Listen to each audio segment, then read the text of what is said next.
Hey kawan, apa kabar? Kembali lagi bersama Nira dan Moti. Kesepian kalian, obrolin aja.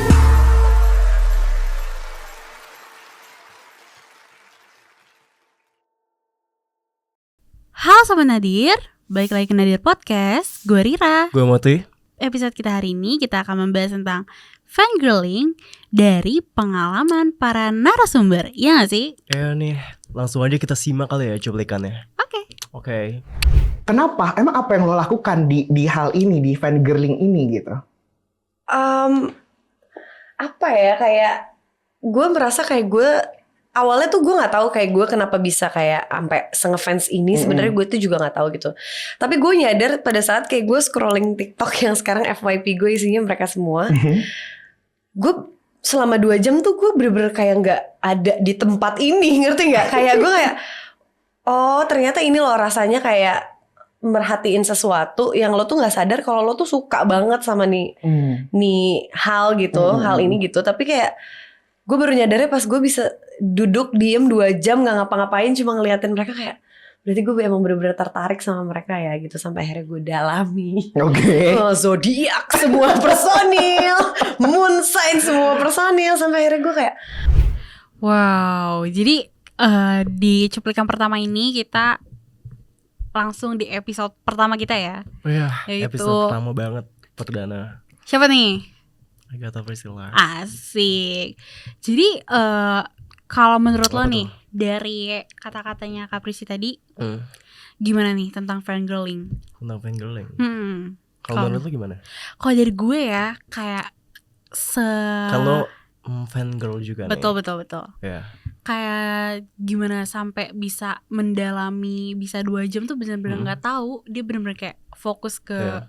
him tuh kayak karena kayak fangirl itu emang bisa apa ya, bikin setengah dari kita tuh lost aja gitu. Kayak Lo saja. maksudnya lossnya tuh into Fokusnya ke situ lah. iya, di fokusnya ke situ aja gitu. Kayak nggak bisa terganggu dengan apapun gitu. Gak bisa keganggu dunia luar ya. Betul, kayak kalau misalnya kita nonton konser pun kan kita kayak bener-bener fokus kan. Iya. Fokus kita, titik fokus kita ke si idol ini Performernya. gini. Hmm. Kalau dari lo sendiri, lo pernah gak sih ngalamin hal yang sampai kayak gini?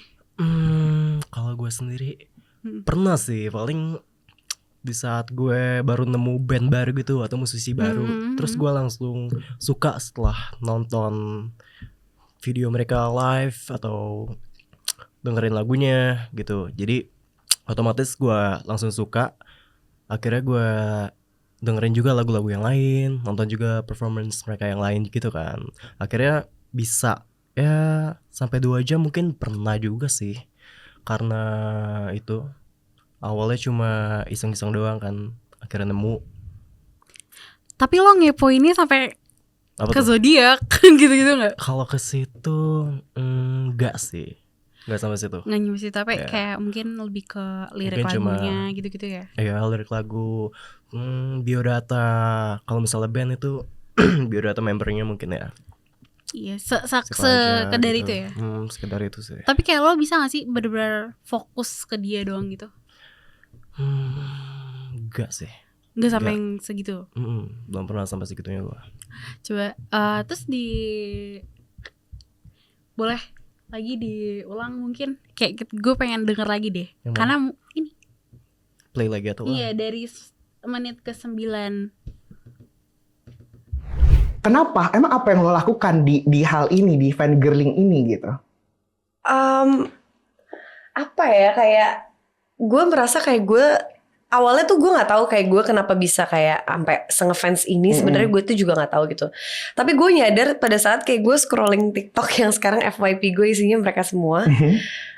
Gue selama 2 jam tuh gue bener-bener kayak nggak ada di tempat ini, ngerti nggak? Kayak gue kayak oh ternyata ini loh rasanya kayak merhatiin sesuatu yang lo tuh nggak sadar kalau lo tuh suka banget sama nih hal gitu, hal ini gitu. Tapi kayak gue baru nyadarnya pas gue bisa duduk diem 2 jam nggak ngapa-ngapain cuma ngeliatin mereka, kayak berarti gue emang bener-bener tertarik sama mereka ya gitu, sampai akhirnya gue dalami. Oke. Zodiak semua personil, moon sign semua personil, sampai akhirnya gue kayak oh gitu. Maksudnya gue kalau dibilang kagumnya kenapa ya pasti gara-gara kayak the way they present themselves to the world ya, maksudnya dari stage act dan segala macam. Tapi kayak apa yang bikin gue ngerasa fangirling ini tuh kayak sebuah distraction ya, karena itu kayak gue bisa nggak mikirin masalah gue dan cuma fokus ke dia doang gitu.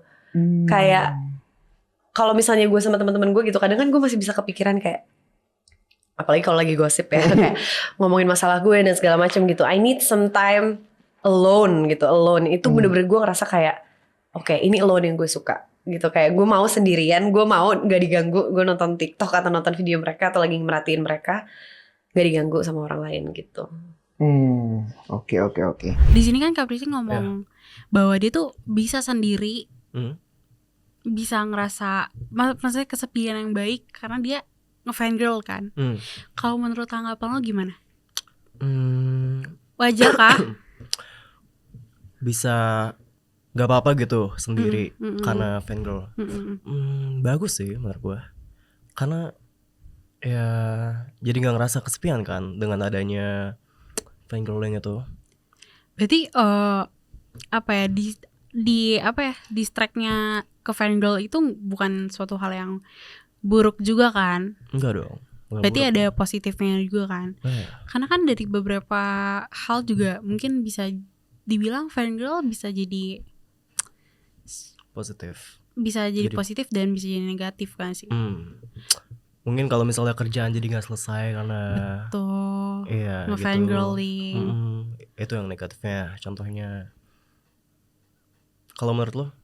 Kalau dari gue sih teman-teman gue nggak ada ya, karena justru dari fangirling ini mereka tuh banyak yang lebih gue harus giat kerja, gue harus giat gini Malah karena jadi termotivasi kan? Betul, karena kayak gue harus nonton konser nih, gue harus ada deadline kerjaan gue agar gue bisa nonton konser. Positif dong berarti jadinya.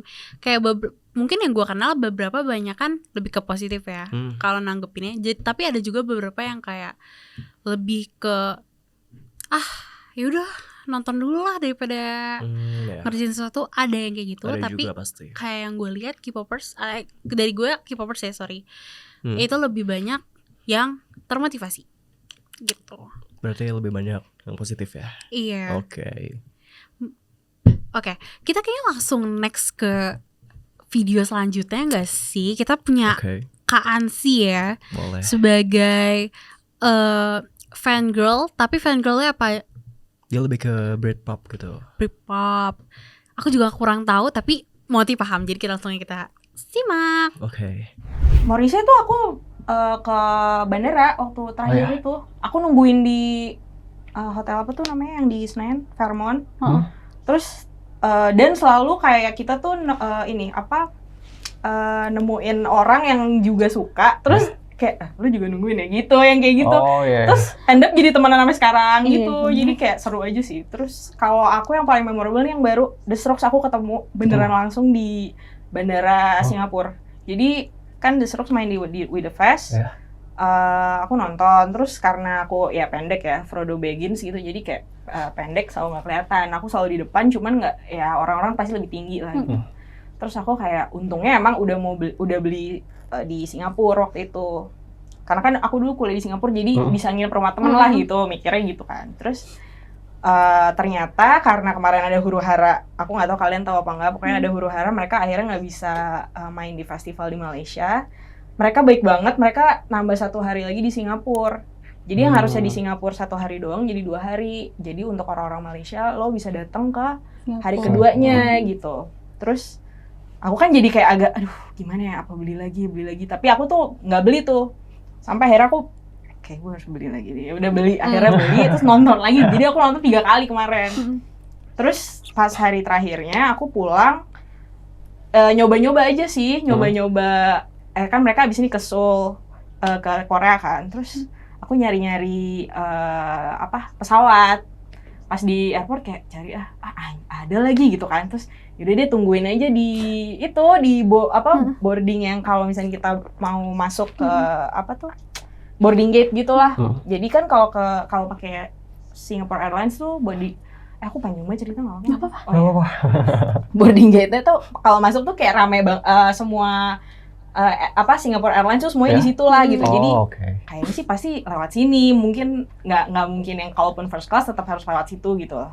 Sih udah aku nungguin sampai akhirnya udah last call, udah kayak ini kayaknya nggak ketemu sih gitu. Terus udah last call, terus tiba-tiba aku tetap udah deh pokoknya sampai tuh pesawat belum berangkat gue akan tetap di sini sih gitu kan. Terus aku sendirian, terus kayak udah ternyata bener loh kayak di sini terus datang mereka kayak berbondong-bondong gitu. Terus kayak yang ya kan soalnya mereka udah tua-tua ya gitu kan. Tapi tetap sayang gitu kan. Jadi kayak oh my god, itu benar-benar kayak aku cuman karena kan biasanya kalau misalnya kita ketemu sama artis gitu kan orang-orang yang mungkin nggak begitu ngefans sebenarnya cuman mau foto doang atau apa. Nah, aku tuh benar-benar aku bawa album yang paling hitsnya mereka kan Is This It. Jadi aku bawa covernya, terus aku bawa spidol 1 doang. So aku cuman kayak gini doang. So aku suka banget Fabrizio Moretti kan, drummernya. Jadi aku langsung straight ke dia karena mereka udah harus masuk gitu. Jadi langsung ke Fabrizio aja udah, terus langsung aku kasih. Terus can I have your autograph gitu, terus kayak ditanda tangan, dipeluk, terus foto bentar, cuma selfie bentar doang. Terus udah masuk, terus aku di kiss bye gitu kayak gila gitu kayak gila itu aku beneran gemeterannya aku sampai malam gitu kayak gila. Itu kan kayak gila ya, tapi gue berulang kali dari bagian bandara ini gue udah nonton dan tapi tetap merinding karena kayak wow gila bisa dipeluk sama idola kesukaan dia tuh. Lu belum pernah? Belum, tapi itu wishlist gue, semoga kebayang nggak gimana tercapai. rasanya? Kalau rasanya ya mungkin kalau gue di posisi Kansi gitu ya, gue masih bisa gue sanggup dipeluk, misalkan dipeluk atau foto gitu, dapet tanda tangan, gue sanggup. Tapi dia udah pergi, udah menghilang dari mata gue pasti akan langsung drop, Pingsan. Gak tahu bakal sampai pingsan atau enggak, tapi kayaknya pasti gue langsung kayak aduh, gitu, langsung lemes sih. Ya. Ngerti. Dan gue suka juga di bagian awalnya Kansi tuh bilang kayak ternyata banyak yang ngefans dan dia jadi ketemu teman baru. Menurut gue itu sebuah manfaat yang positif gak sih? Di bandara ya.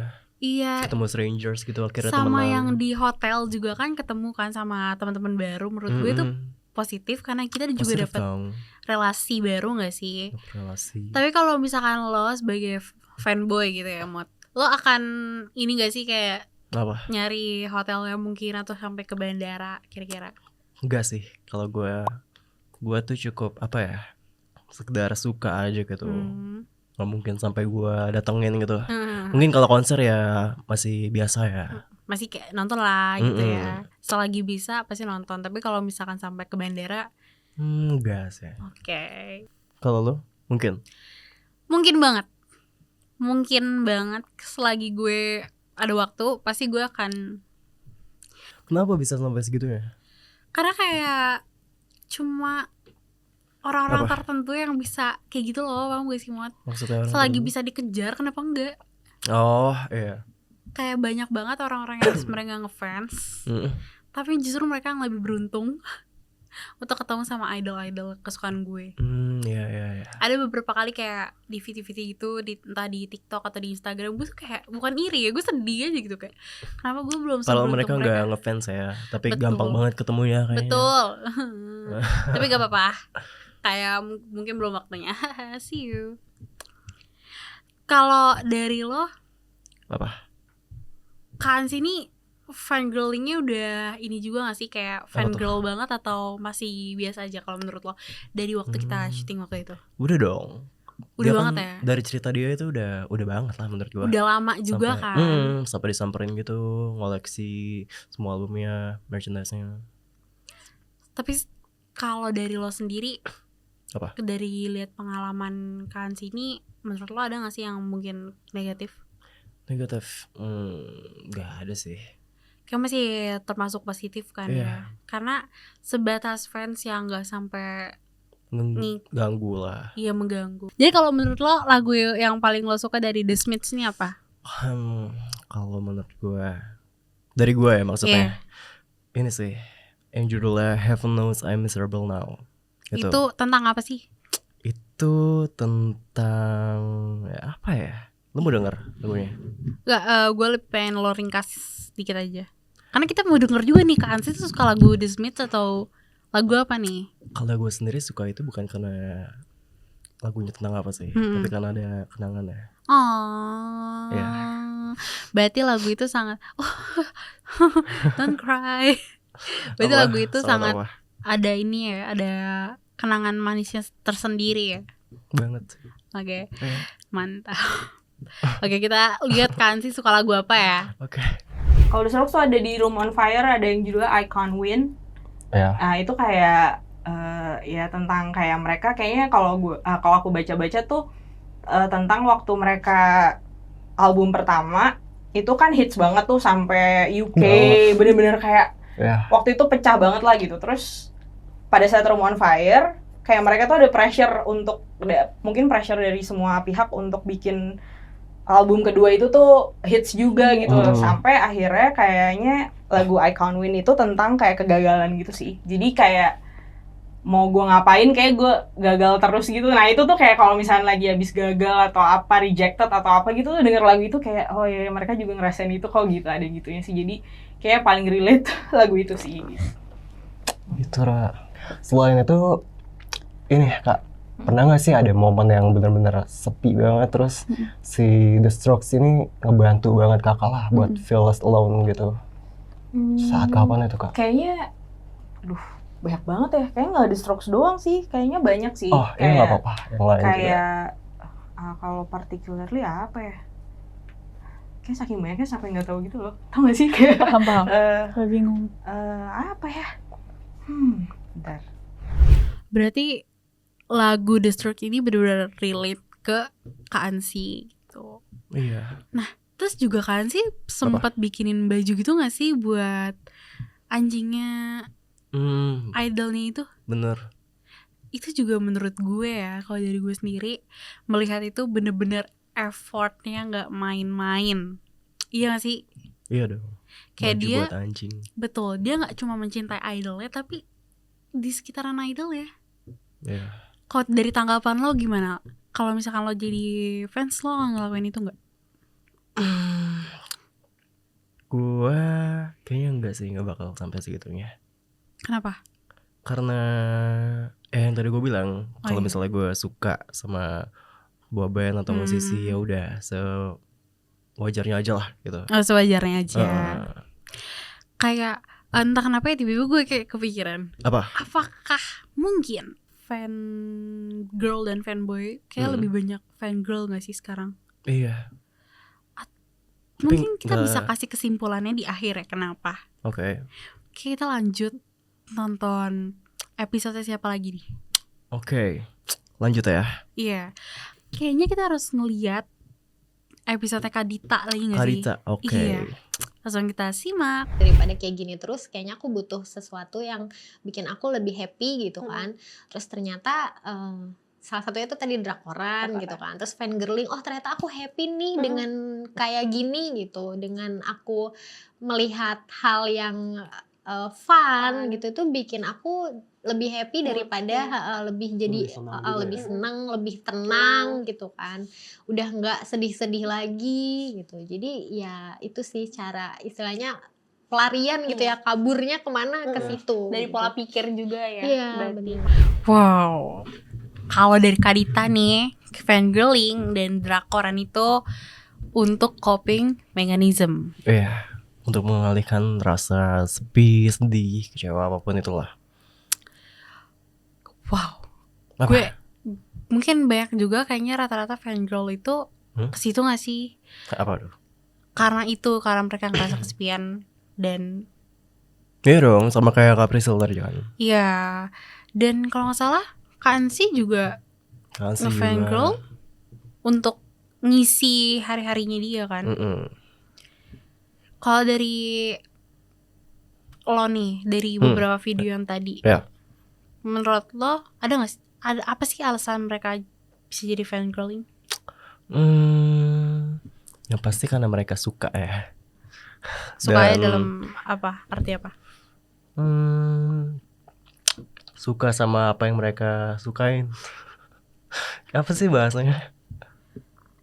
Agak susah juga ya, karena kayak Caprisi pun tadi kan kita udah lihat bahwa Caprisi pun nggak bisa ngedefinisiin perasaannya dia bisa sesuka Sebenarnya, itu, iya nggak sih? fangirling itu sama aja kayak hobi kan. Jadi ya itu, orang kan hobinya bisa apapun kan. Betul. Nah kebetulan mereka ini hobinya fangirling. Betul. Jadi dengan hobi mereka itu mereka bisa mengalihkan perasaan mereka, nge-distract, ngisi waktu luang gitu. Menurut gue sih. Oke, jadi fangirling ini benar-benar untuk hobi dan mengobati ya, Iya, sebagai betul. coping mechanism untuk para si fangirl ini, termasuk gue. Kalau menurut lu gimana? Karena gue ngerasain juga, dan fangirl itu emang pelarian yang paling oke gitu loh. Karena gue justru jauh lebih positif, gue lebih kayak mikir yang oke, gue setelah ini harus gini karena Ya. idol gue juga melakukan hal itu, maksudnya dalam konteks positif ya. Bahkan kayak misalkan idol kesukaan gue lagi suka makan apa, gue akan berusaha untuk mencari makanan itu yang misalkan walaupun gak ada gitu ya. Harus Atau sama ya. Nggak harus sama, cuma maksudnya gue akan belajar masaknya, gitu loh. Jadi gue mencari hal yang sama dia, tapi Sama dalam dong, berarti. konteks lebih kayak yang bisa gue lakukan gitu. Jadi kayak mengisi waktu gue juga kayak seperti masak atau misalkan karena gue nggak bisa, gue nggak bisa bikin lagu kan.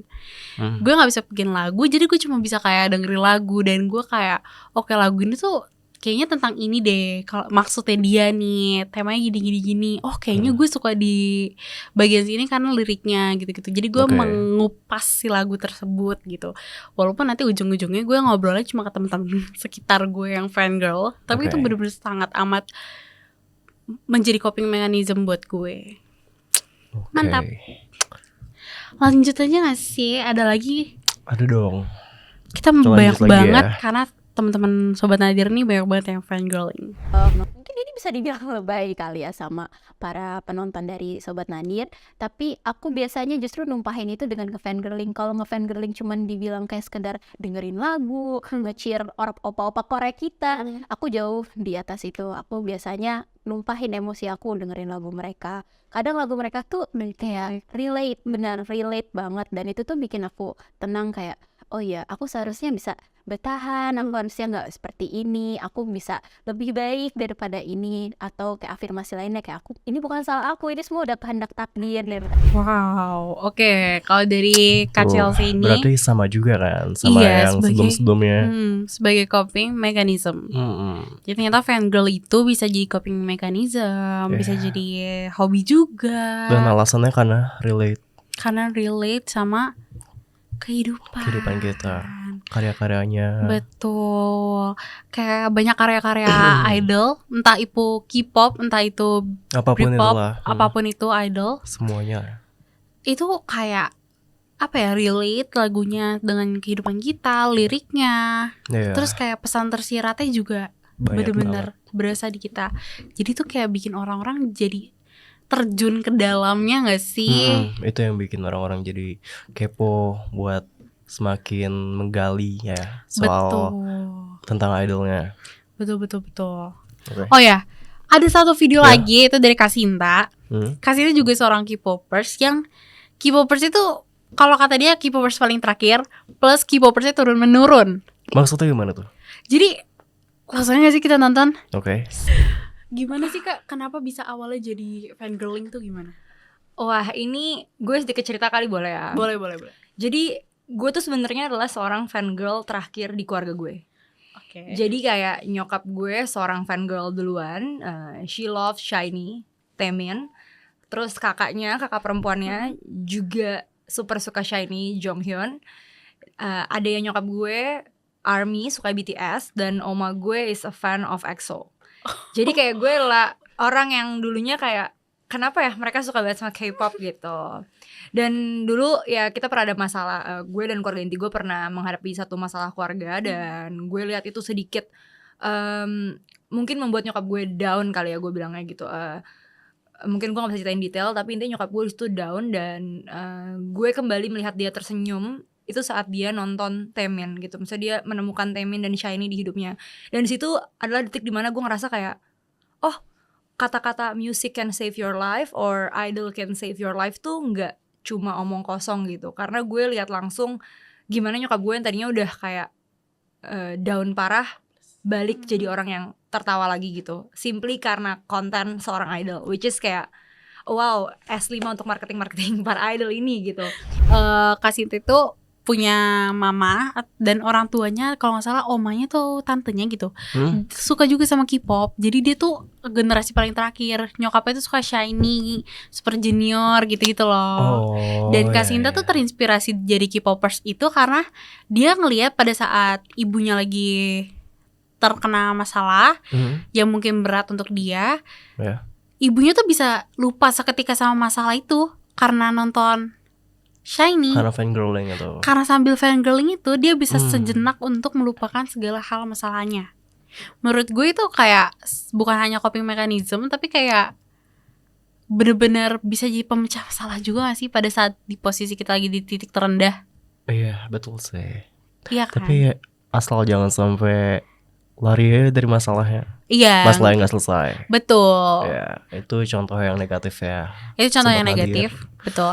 Tapi banyak juga contoh-contoh dari fangirling ini yang positif, entah fanboy, entah fangirl.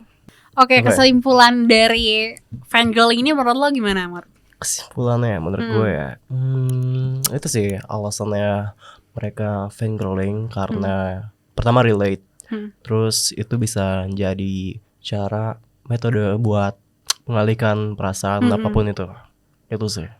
Tapi menurut gue juga fangirl itu bisa ada manfaat atau positif dan negatifnya.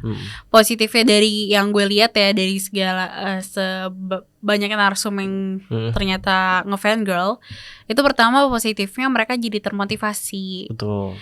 Lagu relate-nya itu bisa jadi bikin mereka kayak oh idol aja bisa, kenapa gue enggak. Itu sih, jadi kayak bisa mencontohkan lah idol yang baik-baik. Terus mungkin mereka jadi lebih positif ya. Iya. Banyak yang lebih jadi positif gitu dari cara mereka menjalani kehidupan yang sekarang ini semenjak mereka jadi fangirl. Iya gak sih? Iya. Bahkan gue sampai saat ini belum nemu sih negatifnya apa. Kalau lo? Kalau gue mungkin gue ada, ini bukan dari narsum kita, tapi menurut gue ini kayak harus dibicarain karena narsum-narsum yang pernah datang sini dan gue tanya pertanyaan ini, mereka sangat-sangat setuju. Kenapa? Jadi banyak banget banyak banget fangirl itu yang terlalu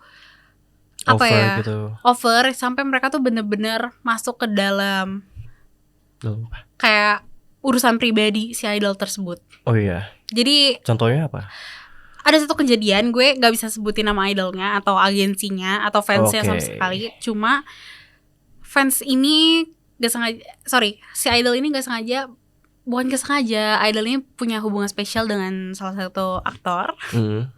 Dan fansnya ini merasa sakit hati sampai ngirimin truk gitu di depan agensi dengan jadi truknya itu ada labnya gitu, jadi ada TV-nya, bisa ada keluar tulisan.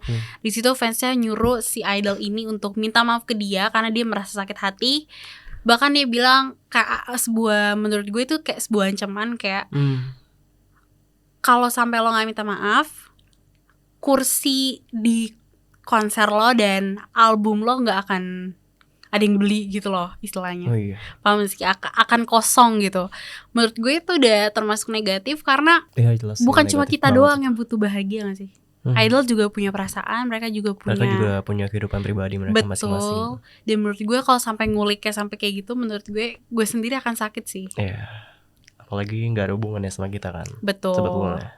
Betul. Kalau dari tanggapan lo dengan perilaku negatif fangirl yang gue tadi jelasin gimana? Ya enggak dong, enggak benar. Pasti enggak benar kan? Iya, jelas-jelas enggak benar. Kalau bisa ya, menurut gue ya sewajarnya aja sih. Sewajarnya aja. Maksudnya enggak sampai kayak gitu tadi. Kayaknya juga bukan cuma fangirl yang butuh dihibur, tapi idol juga butuh. Karena mereka sama-sama manusia gak sih? Iya, itu tanggapan kita aja ya teman-teman semua. Iya. Betul. Kayak jadi menurut gue banyak banget sih positifnya sebagai fangirl dan fanboy. Karena mereka jadi bener-bener bisa Apa tuh? apa ya, keluar gitu dari mungkin permasalahan mereka. Dan ini bener-bener relate banget sama mental health. Rata-rata kalau kalian lihat idol-idol kalian tuh bener-bener mempunyai karya-karya yang hebat.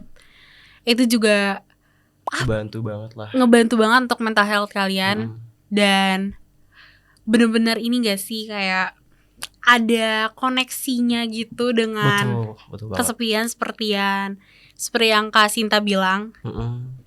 Semuanya sih. Semuanya bilang kalau bahwa menjadi fangirl dan fanboy ini sangat amat membantu mereka untuk dari kesepian, lost point. Itu sih kalau Jadi kesimpulan dari gue ya. banget ya. Dan relate banget. Mot, Ya. lo kan punya lagu nih. Gue sebagai fangirlnya lo nih, gue mau tahu dong. Wow. Bukan mau tahu sih, sebenarnya gue tahu, cuma gue mau nih Apa? butuh validasi dari lo. Menurut lo lagu apa yang udah lo keluarin nih yang relate banget dengan kesepian? Yang relate dengan kesepian. Hampir semuanya sih. Lagu gue kan juga belum banyak banget. Betul. Tapi yang menurut lo bener-bener Paling relate itu. relate banget lah. Yang terakhir gue rilis. Apa tuh judulnya? Nowhere to be Found. Kenapa lo keluarin lagu itu? Apa yang bikin lo terinspirasi? Yang bikin gue terinspirasi, Nowhere to be Found itu menceritakan tentang sesuatu yang gak akan bisa tergantikan lah. Jadi ya sesuai judulnya, Nowhere to be Found, gak bisa ditemuin di mana-mana. Menurut gue itu relate banget sama loneliness, karena memang gue merasakan itu di saat proses pembuatan lagunya. Oh ya guys, gue sebagai fangirl akan jangan lupa kalian dengerin lagu-lagunya Moti di di platform musik kesukaan kalian. Asik. Mot, tau gak sih kenapa kita bahas fangirl hari ini? Tahu Pasti dong. tahu dong. Iya. Kenapa sih Mot? Tolong dong di spill. Kita bahas fangirl di episode spesial kali ini karena rencananya kita mungkin akan nulis buku tentang kesehatan jiwa dan juga fangirling. Gitu, Ra. Oh my god. Kalian teman-teman semua, Sobat Nadir, penasaran gak sih apa aja yang akan ada di buku tersebut? Pasti dong, gue aja penasaran. Gue Buku aja kedua. penasaran. Semoga di tahun ini. Amin. Semoga tahun ini ya teman-teman. By the way, stay tune biar kalian tahu nih. Harus dong. Oke, terima kasih Sobat Nadir yang telah menonton episode hari ini. Gue Rira. Gue Moti. Jangan lupa like, comment, and subscribe. Dan juga nyalain lonceng notifikasinya biar gak ketinggalan episode terbaru dari kita. See you. see you. Hey, go